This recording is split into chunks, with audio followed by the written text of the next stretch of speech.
దేవుని సంగమా, మరి కూడి వచ్చిన వారందరూ కూడా షాలోమ్ వందనాలు తెలియజేస్తున్నాను. మరి మనకి అవకాశాన్ని కలిగించిన దేవునికి ప్రియ కుమారునికి స్తుతులు స్తోత్రాలు చెల్లిస్తున్నాను. మరి ఇటు ధన్యత దేవుడు మనకు అనుగ్రహించటం ఎంతో గొప్ప విషయం. ఎంతో మందికి లేని ధన్యత మనకి ఉన్నదని మనం నమ్ముతున్నాం. అటు ధన్యతలో మనము బలముగా ముందుకు కొనసాగటానికి ప్రయత్నం చేద్దాం. మరి విశ్వాస జీవితంలో మనకి ఎన్నో సమస్యలు ఆటంకాలు ఎదురవుతూ ఉంటాయి. వాటిని అన్నింటినీ కూడా దేవుని ఆత్మతో మనము ఎదుర్కోవాలి. We should gain the Holy Spirit. కాబట్టి 50 రోజులు మనము కంటిన్యూస్గా మరి ప్రార్థనలో ఉన్నామంటే తప్పనిసరిగా ఆశపడిన వారికి దేవుడు తప్పనిసరిగా ఆశీర్వాదాలు he will give his blessings abundantly. ఆశపడిన వారికి తప్పనిసరిగా వస్తాయి. కాబట్టి అటు ఆశ కలిగిన వారిగా మనము ఉండాలి. అటు దీవెనలు పొంది లోకానికి దేవుని యొక్క వెలుగును ప్రకటించే వారిగా ఉండాలి. అంత మాత్రమే కాకుండా సువార్తను వెదజల్లే వారిగా కూడా ఉండాలి. మరి ఈ యొక్క పండగ తర్వాత కొద్దిగా కొన్ని శోధనలు నాకు కూడా ఎదురైనవి. కొన్ని బాగానే ఎదురైనవి. పోయిన వారం మనము మనం ఒక టాపిక్ని పూర్తి చేసుకున్నాం. గుర్తుందా ఎవరికైనా? We have completed one topic. దాదాపుగా నేను అనుకుంటే ఒక 2-3 months చెప్పాను ఆ టాపిక్. మీకు ఎవరికైనా గుర్తుందా? Last week completed topic. దయచేసి ఎవరైనా చెప్పాలని కోరుతున్నా. దాదాపు ఒక 3 months ఆల్మోస్ట్ ఆల్ ఆ టాపిక్ని మనం నేర్చుకున్నాం. ఏమిటది? The blood of Jesus will cleanse us from every sin. యేసు రక్తము ప్రతి పాపము నుండి మనలను శుద్ధీకరణ చేస్తుంది అనే అంశాన్ని దాదాపుగా 3 months మనం నేర్చుకున్నాం. మరి అది ఎంతవరకు మిమ్మల్ని ప్రేరేపించిందో మరి నాకు తెలియదు. మరి కొంతమందినైనా ప్రేరేపిస్తుందని నేను నమ్ముతున్నాను. మరి అట్టి వాక్యాన్ని మీరు బాగా మరి ధ్యానించేవారుగా, దాన్ని కలిగిన వారుగా ముందుకు కొనసాగాలని నేను ఎంతగానో ఆశపడుతున్నా. అయితే ఆ పండగ తర్వాత కొంచెం హాస్పిటల్కి వెళ్ళటం అటు ఇటు జరిగిన తర్వాత ఈ వారానికి మరి కావలసిన టాపిక్ నేను ప్రిపేర్ అవుదాం అనుకుంటూ ఒక టాపిక్ ప్లాన్ చేసుకున్నా. సాధారణంగా ఏదైనా నేను రాసుకుంటాను, ప్రతిదీ కూడా రాసుకుంటాను. ఎందుకంటే కొంచెం నాకు కొన్ని మర్చిపోతూ ఉంటాను. మతిమరుపు అది నాకుండే లక్షణం తెలియదు. కానీ నాకు కొన్ని యాక్టివిటీస్ ఎక్కువ ఉండటం వల్ల, ఆలోచనలు కూడా ఎక్కువ ఉండటం వల్ల కొన్ని సడన్గా కొన్ని మర్చిపోతూ ఉంటాను. అందుకనే వాక్యం కూడా నేను అనుకున్న అన్నీ కూడా పుస్తకం మీద నేను పెట్టి దాన్ని చెప్పడానికి ప్రయత్నం చేస్తాను. కంఠస్థం చేసుకుని చెప్పడానికి నేను ప్రయత్నం చేయను ఎప్పుడు. ఎందుకంటే కంఠస్థం చేసే అలవాటు కూడా నాకు లేదు. ప్రయత్నం చేస్తాను కానీ అలవాటు లేదు చిన్నప్పటి నుంచి. అలా నేను ఒక టాపిక్ని ఆలోచించుకుని ప్రిపేర్ అయిపోదాం అనుకుని త్వరగా మనం ఒకవైపున చెప్పుకుంటున్నాం. దాని సబ్జెక్ట్ని రాసుకున్న తర్వాత ఈ టాపిక్ ప్రిపేర్ అవుదామని కూర్చుంటే మర్చిపోయాను. నేనేం చెప్తా అది రాసుకోవాలా. ఆ రోజుని పేపర్ మీద ఎక్కడైనా టాపిక్ అది బాగా అందరికీ తెలిసిందే, గుర్తుంటుందిలే అనుకున్నారు. మర్చిపోయి 2 రోజులు ప్రార్థన చేసుకుంటున్నా, ఏంటి దేవా ఎట్లా అయిపోయింది అని. ఎప్పుడూ జరగలే నాకు. సాధారణంగా ఎప్పటికప్పుడు రాసుకుంటూ ఉంటా. చాలా బాధపడ్డాను, అంటే చాలా వేదన పడ్డా. ఎందుకో మరి సాధారణంగా నేను అనుకున్న టాపిక్ని చెప్పకుండా నేను ఉండను. ఏంటి ఈ టాపిక్ మిస్ అయిపోయింది, నేను ఎంత తప్పు చేశానేంటి, రాసుకోలేదు ఏంటని చాలా బాధపడుతూ ఒకవైపు ప్రార్థన చేసుకుంటూ బైబిల్ని వెతుకుతున్నాను. నేను రెగ్యులర్గా నేను చదువుకునే బైబిల్ రీడింగ్స్, ఈ మధ్యలో ప్రసంగంలో ఏదన్నా ఆ ప్రసంగం చేస్తూనే కొత్త టాపిక్స్ ఒకసారి నా మైండ్లో వస్తూ ఉంటాయి. వాటిని బుక్లో రాసుకుని ఆ టాపిక్ నేను స్టడీ చేసి ముందుకు తీసుకువెళ్తూ ఉంటాను. అలా చాలా నేను అంటే ఇంతవరకు దాదాపుగా 8 yearsలో ఇంత మానసికంగా ఎప్పుడు బాధపడలేదు. నేను చాలా స్ట్రగుల్ పడ్డా. ఎందుకో మరి మర్చిపోయా. ఏంటి ఇట్లా మర్చిపోయాను అని చాలా బాధపడ్డాను. అయినా మళ్ళీ ప్రయత్నం చేద్దామని వేరే టాపిక్ ఒకటి ప్రిపేర్ అవుతున్నా. వేరే టాపిక్ తీసి దాన్ని చెప్దామని ఆలోచించుకుంటూ ఉండగా ఎందుకన్నా మంచిదని మళ్ళా నేను చదువుకున్న ఇంతకుముందు పూర్తి చేసిన పుస్తకాలు చదువుకుంటూ యెహెజ్కేలు గ్రంథము ఈ 13వ అధ్యాయము మళ్ళా చదవటం మొదలుపెట్టా. మరి దేవుడు ఆశ్చర్యకరుడు. దేవుడు తన ఆత్మచేత మనల్ని నడిపిస్తాడు అనేది నేను అనుభవపూర్వకంగా నేర్చుకుంటున్నా. He's leading me through his Holy Spirit అనే అంశాన్ని నేను బలంగా నమ్ముతున్నాను. నేను ప్రార్థన చేసినప్పుడు దేవుడు నా ప్రార్థన విన్నాడు. అక్కడ చక్కగా దేవుడు నాకు బయలుపరిచాడు. అంటే వాస్తవంగా నేను ఇప్పుడు నా డైలీ రీడింగ్స్ నేను దానియేలు గ్రంథం చదువుతున్నాను. కానీ యెహెజ్కేలు వెతుకుదామని చదువుతుంటే అక్కడ యెహెజ్కేలు గ్రంథంలో ఆ 2వ వచనంలో అక్కడ చదవండి ఒకసారి. 2వ వచనం చదవండి ఎవరన్నా. 2వ వచనం యెహెజ్కేలు 13:2. ప్రభువైన యెహోవా సెలవిచ్చినదేమనగా 13:2. ఇశ్రాయేలీయుల ప్రవక్తలకు విరోధముగా ప్రవచించే మనసు వచ్చినట్లు ప్రవచించే వారితో నీవేలాగో చెప్పము. యెహోవా మాట ఆలకించుడి. చాలు. ఆ వచనం చదవగానే నాకు జ్ఞాపక శక్తి వచ్చేసింది. నేను ఏది చెప్తాను అనుకున్నాను దేవుడు నా కళ్ళ ఎదుటికుండా పెట్టినట్టుగా కనపడింది. చాలా సంతోషించాను. మరి ప్రార్థన చేసుకుని ఆ టాపిక్ను మొదలుపెట్టాను. మీరు ఎవరైనా చెప్పగలుగుతారా నేనేం చెప్పాలనుకున్నాను? ఆ వచనంలోంచి నేను చెప్పదలుచుకున్న టాపిక్ ఎవరైనా చెప్తారా? ఊరికే గెస్ చేయండి. ఆ వచనంలోంచి నేను టాపిక్ ఎంచుకున్నాను. ఆ వచనంలోంచి నేను టాపిక్ ఎంచుకున్నా. అంటే అంతకుముందే ఎంచుకున్నాను, ఆ వచనంలో ఉంది. ఓకే, ఇక్కడ ఉన్నది ఏంటంటే ప్రవచించుచున్న ఇశ్రాయేలీయుల ప్రవక్తలకు విరోధముగా ప్రవచిస్తున్న ప్రవక్తలకు విరోధముగా ప్రవచించి. ఇక్కడ ఉన్న ముఖ్య మాటల్లో ప్రవచనం, ప్రాఫెసీ అనే టాపిక్ నేను చెప్పాలనుకున్నా. ప్రాఫెసీ అనే టాపిక్ చెప్పాలనుకున్నా, మర్చిపోయాను. చాలా మనకి బాగా టచ్లో ఉండే సబ్జెక్టు, కానీ అసలు గుర్తే రాలా. ఇక నేను ఈ టాపిక్ నా జీవితంలో చెప్పలేను అనుకున్నా. ఆ టాపిక్ నేను వదిలేసుకున్నా. నా జీవితంలో ఆ ప్రసంగం చేయలేను అనుకుని మరలా ప్రార్థన చేసినప్పుడు అద్భుత రీతిగా దేవుడు ఈ అధ్యాయంలోంచి నాకు మళ్ళా టాపిక్ని గుర్తు చేయటం అనేది దేవుని యొక్క క్రియ నాకు జరిగిందని నేను నమ్ముతున్నా. కాబట్టి ప్రియమైన దేవుని సంగమా, దేవుడు మనతో మాట్లాడతాడు, మనల్ని నడిపిస్తాడు. మరి శోధనలోంచి, శ్రమల్లోంచి, అన్నిట్లోంచి ఆయన విడుదల చేయగలిగే శక్తిని కలిగి ఉన్న సృష్టికర్త అయిన దేవుడు. ఆయనకు అసాధ్యమైంది ఏది లేదు. నాకు అసాధ్యమైంది ఉండొచ్చు, మీకు అసాధ్యమైంది ఉండొచ్చు, కానీ దేవుడు తన చిత్తాన్ని ఎలా నెరవేరుస్తాడో అలా నెరవేరుస్తాడు. దానికి మనము బద్ధులముగా మన జీవితాన్ని ముందుకు కొనసాగించినప్పుడు ఆయన తప్పనిసరిగా మనల్ని తన ఆత్మ నింపుతాడు. దేవుని నామమునకు స్తోత్రాలు, వందనాలు చెల్లిస్తూ మరి ఈ యొక్క నేను మర్చిపోయి తప్పిపోయిన కుమారుల్లాగా ఈ ప్రసంగం నాకు గుర్తు రావడం, ఈ ప్రసంగం నా జీవితంలోనూ సంఘంలోనూ ఒక అద్భుత కార్యాలని చేసే విధంగా కొనసాగుతుందని నేను బలంగా నమ్ముతున్నాను. ప్రవచనము, ప్రాఫెసీ, ఆ పదమే చాలా అద్భుతమైంది. ప్రవచనము, ప్రాఫెసీ.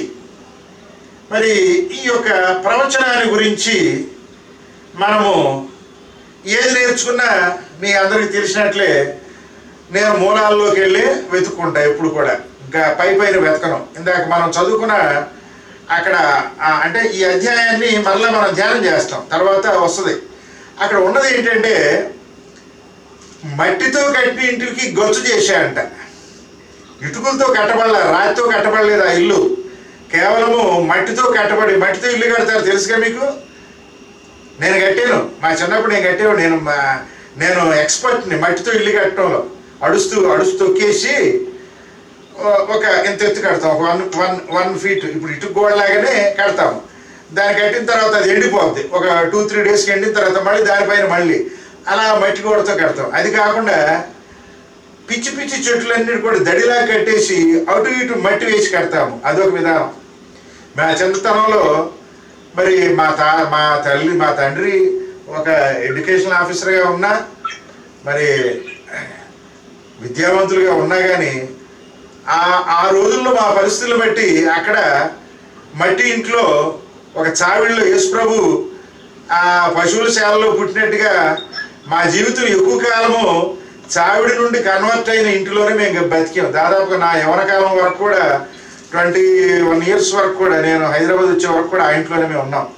అంటే పశువుల పాక మా చిన్న మేనమామ ఇల్లుని పశువుల పాకని కన్వర్ట్ చేసి మేము మట్టి ఇల్లుగా కట్టుకున్నాం. కాబట్టి చిన్న స్థాయి జీవితం ఎలా ఉంటుందో నాకు తెలుసు. అక్కడ ఆ మట్టి గోడలకి గచ్చు పూస్తే అది స్టాండర్డ్గా ఉండదు. కాబట్టి ఇక్కడ ప్రవచనము అనేది ఏమిటి, ప్రవచనము యొక్క శక్తి ఏమిటి, ప్రవచనము ఏమి చేస్తుంది అనే అంశాలని మనము ఈ రాబోయే రోజుల్లో మనం నేర్చుకుంటాం. కాబట్టి ఈ యొక్క ప్రవచనాన్ని గురించి మనం అర్థం చేసుకోవడానికి 13వ అధ్యాయము మనకు ఎంతగానో ఉపయోగపడుతుంది. కాబట్టి దాన్ని మీరు ధ్యానం చేయండి ప్రవచనం గురించి. తర్వాత రాబోయే వారాల్లో ఆ అధ్యాయంలోని అంశాలను కూడా మనము తప్పనిసరిగా ధ్యానం చేస్తాం. ప్రవచనము అనే పదము హెబ్రీలో నావా దాని యొక్క సంఖ్య 5012. మీకు చెప్పాను నేను గతంలో. హెబ్రీ భాషలో ప్రతి పదానికి ఒక సంఖ్య ఉంటుంది. It consist A number. You cannot change the Hebrew Bible, Hebrew word. ఆ పదము దాని మీనింగ్ని ఎవరు మార్చలేరు. It is standard. దానికి ఒక సంఖ్య ఇవ్వబడి ఉంటుంది. ఇంగ్లీష్కి కానీ తెలుగు కానీ ఏ ఇతర భాషకి, ఓన్లీ గ్రీక్కి ఆ పద్ధతి ఉంటుంది. కాబట్టి దాన్ని ఎవరు మార్చలేడు. ఇది 5012. దీని యొక్క భావం ఏంటంటే తెలుగులో ప్రవచనము అని ఉన్నది. ఏ రిలీజియస్ ఇన్స్ట్రక్షన్. దీన్ని ఒక మతపరమైన ఉపదేశంగా చెప్పవచ్చు. ఇంకా నావి అనే పదానికి, ఇంకా నావి అంటే ప్రవచనాన్ని చెప్పే వ్యక్తిని, ప్రవచనాన్ని నావా అంటాము. నావా అంటే ప్రవచనము.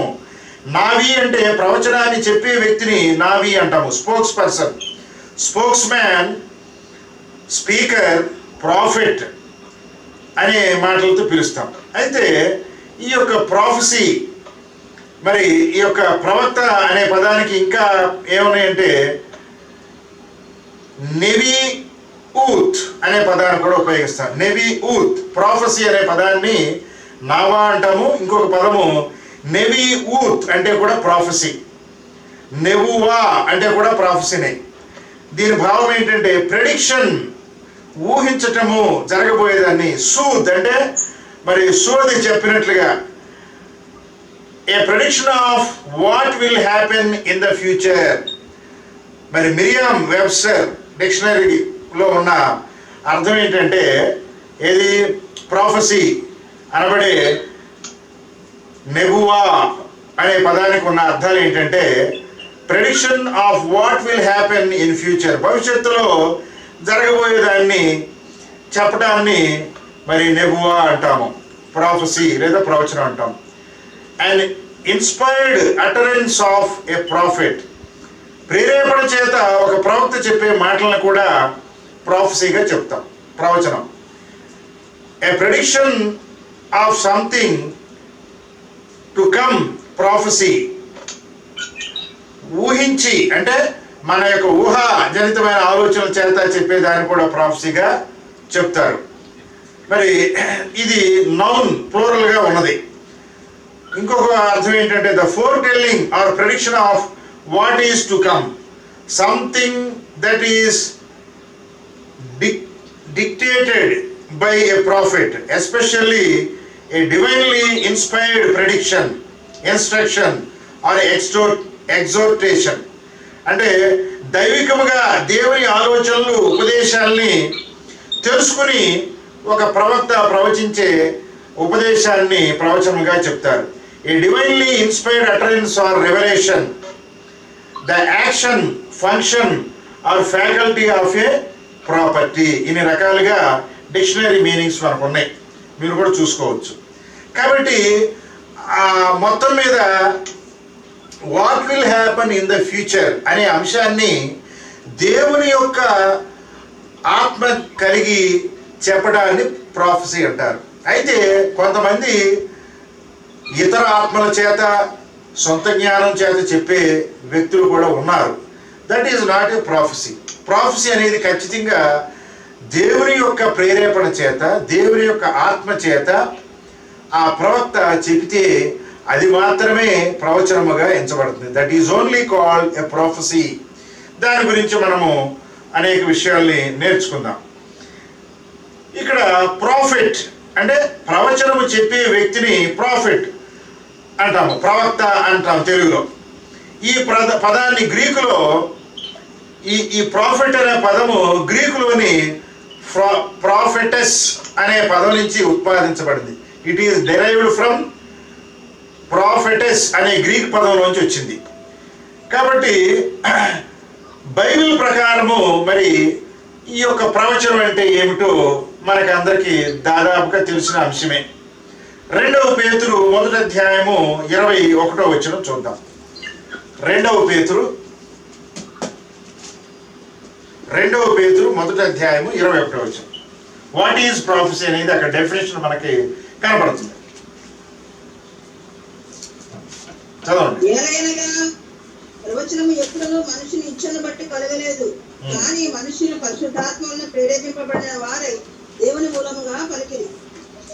కాబట్టి అపోస్తలుడైన పేతురు గారు చాలా కేటగరికల్లీ హీ ఈజ్ ఎక్స్ప్రెసింగ్, చాలా చాలా స్పష్టంగా చెప్తున్నాడు. ఇది మనము బాగా గమనించాల్సిన అంశము.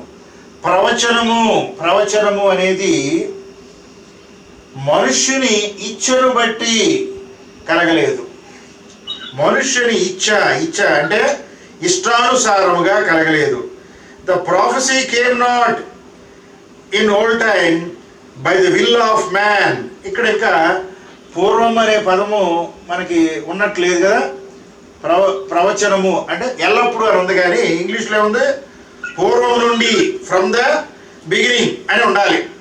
అంటే మొదటి నుంచి కూడా, అంటే ఆదిమ కాలం నుండి కూడా the prophecy came not by the will of a man.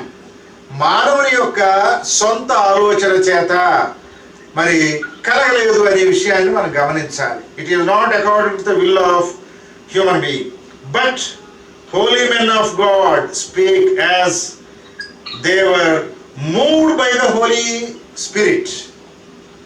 When they were filled, when they were inspired by the Holy Spirit, then they declared the words according to the will of God.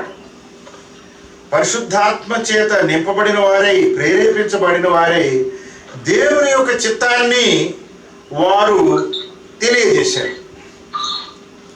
ఇది మన జీవిత కాలంలో దేవుని యొక్క సంఘములో మెస్సయ్య శిష్యునిగా, దేవుని బిడ్డలుగా బాగా గుర్తుపెట్టుకోవాల్సిన వచనం. ఎందుకంటే నవేడేస్ చాలామంది ఇష్టానుసారంగా మరి ఇప్పుడు ఒక కథ పూర్వం మనం మ్యాగజైన్స్లో చదివేవాడు. చిన్నప్పుడు నేను చందమామ పుస్తకాలు చాలా ఇంట్రెస్టింగ్గా చదివేవాడిని. మీరు ఎంతవరకు చదివేవాడు నాకు తెలియదు, నాకు చాలా ఇష్టం. అవి ఊహాజనితమైన కథలు. అలాగే ఇవాళ నాటకాలు, సినిమాల్లో ఊహాజనితమైనవి కొన్ని కల్పించి, కొన్ని సగం వాస్తవం సగం కల్పించింది రాయొచ్చు. అలా అనేక నోవెల్స్, అనేక కథలు ప్రపంచంలో వచ్చినాయి. But they are different. వాటికి కోటాను కోట్ల రూపాయలు ఖర్చు పెట్టి సినిమాలు తీసినంత మాత్రాన అవి నిజాలు కాదు.